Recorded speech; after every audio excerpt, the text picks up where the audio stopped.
Olá, meus queridos, voltamos para mais uma aula da nossa escola bíblica Pão da Vida. Nesse trimestre, o quarto trimestre do ano de 2024, nós estamos estudando sobre a comunhão e o tema da revista é Juntos Somos Melhores. A nossa aula de hoje, ela vai abordar sobre construindo amizades. Nós podemos fortalecer a comunhão da igreja construindo amizades. O texto áureo que nós temos na nossa lição está em 2 Coríntios 5:20. Pedimos a vocês que deixem que Deus as transforme de inimigos em amigos dele. Verdade prática, as amizades que construímos na igreja são um dos laços mais firmes na caminhada cristã. Diariamente nós colocamos alguns versículos para sua leitura e reflexão, e a nossa leitura bíblica em classe está em 1 Coríntios 9, verso 21 a 23.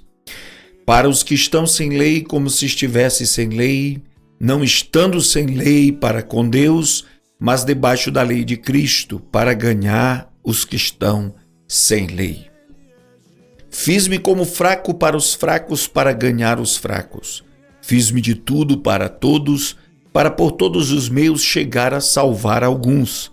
E eu faço isto por causa do Evangelho, para ser também participante dele. São palavras de Paulo mostrando o esforço de Paulo para não se distanciar das pessoas a fim de levá-las a Cristo. O Evangelho é a mensagem que devemos transmitir ao mundo, mas se só temos amigos crentes, ficamos limitados na tarefa de compartilhar as boas novas. Por outro lado, Jesus entendeu que sua missão era buscar o perdido e por isso fez amizade com aqueles que precisavam ser amigos de Deus. A Bíblia diz que quando os fariseus viam Jesus em companhia de pessoas sem reputação, perguntaram aos discípulos: por que é que o mestre de vocês come com os cobradores de impostos e com outras pessoas de má fama? Jesus ouviu a pergunta e respondeu: os que têm saúde não precisam de médico, mas sim os doentes. Vão e procurem entender o que quer dizer este trecho das Escrituras Sagradas. Eu quero que as pessoas sejam bondosas e não que me ofereçam sacrifícios de animais. Porque eu vim para chamar os pecadores e não os bons. Né? Mateus capítulo 9, verso 10 a 13. Nós entendemos por esse texto que Jesus se aproximava, se tornava amigos de pessoas que a sociedade rejeitava, de pessoas que a sociedade classificava como pecadoras, indignas e afastadas de Deus. Desde a aula passada, nós estamos tratando esse tema. Porque a comunhão da igreja não é uma coisa fingida, não é uma comunhão litúrgica. Nós não somos amigos apenas de quem é nosso amigo. Nós não somos amigos apenas na hora do culto. Nós somos amigos por causa da nossa natureza em Cristo Jesus. E Jesus fazia isso. Comia na casa de Zaqueu, que era publicano. Cuidava e sentava para conversar com mulheres de uma vida pregressa muito conhecida. Tá? Então veja só, Jesus sabia qual era o seu propósito. Isso permitiu que ficasse à vontade em companhia dos descrentes. Não se preocupava quando era acusado de ser amigo de pecadores, Lucas 19:7, porque ele estava fazendo exatamente o que o Pai o havia enviado para fazer: persuadir homens e mulheres a se reconciliarem com Deus. Veja uma coisa que faz a grande diferença.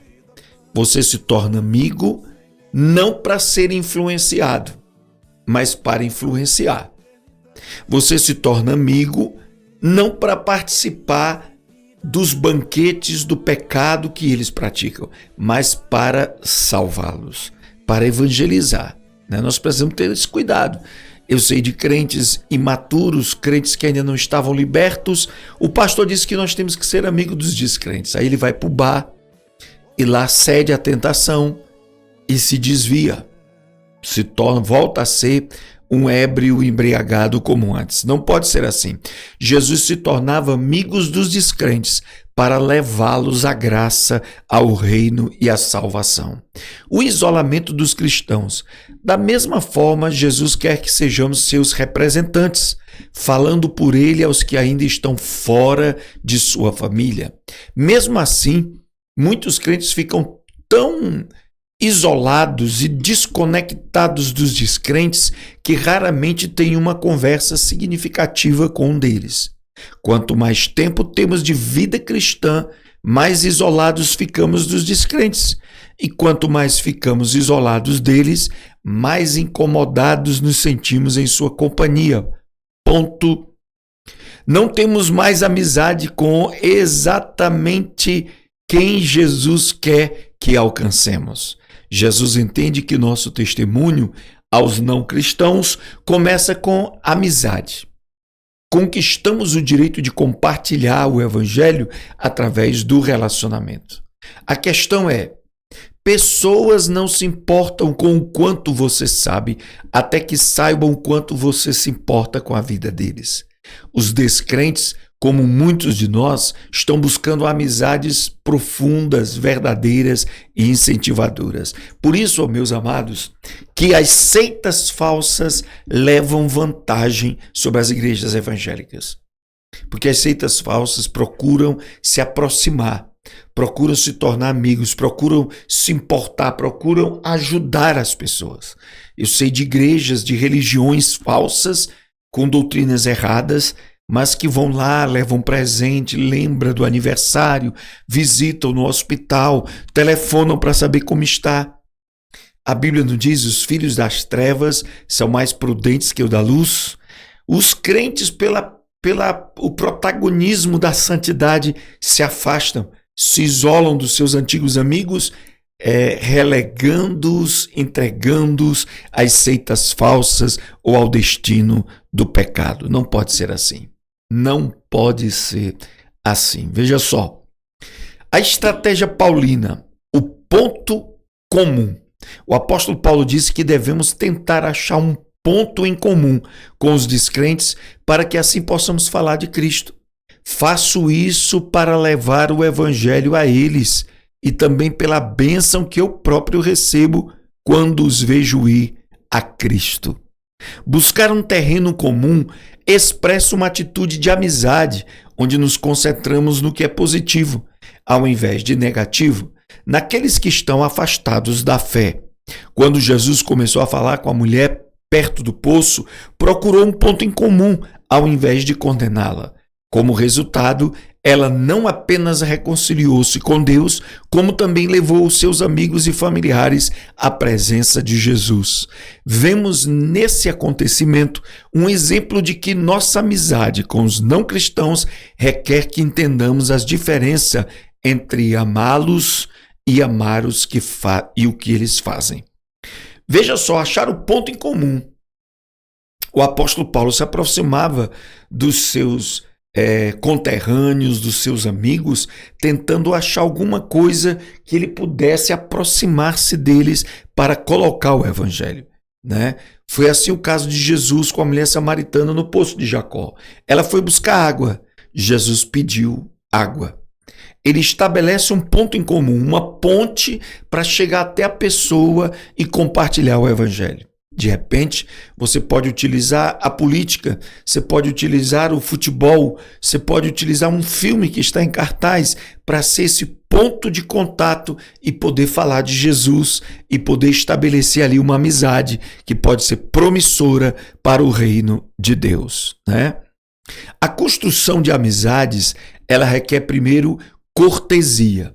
Que as suas conversas sejam sempre agradáveis e de bom gosto e que vocês saibam também como responder a cada pessoa. Colossenses 4:6. Seja cortês, seja educado, seja sensível.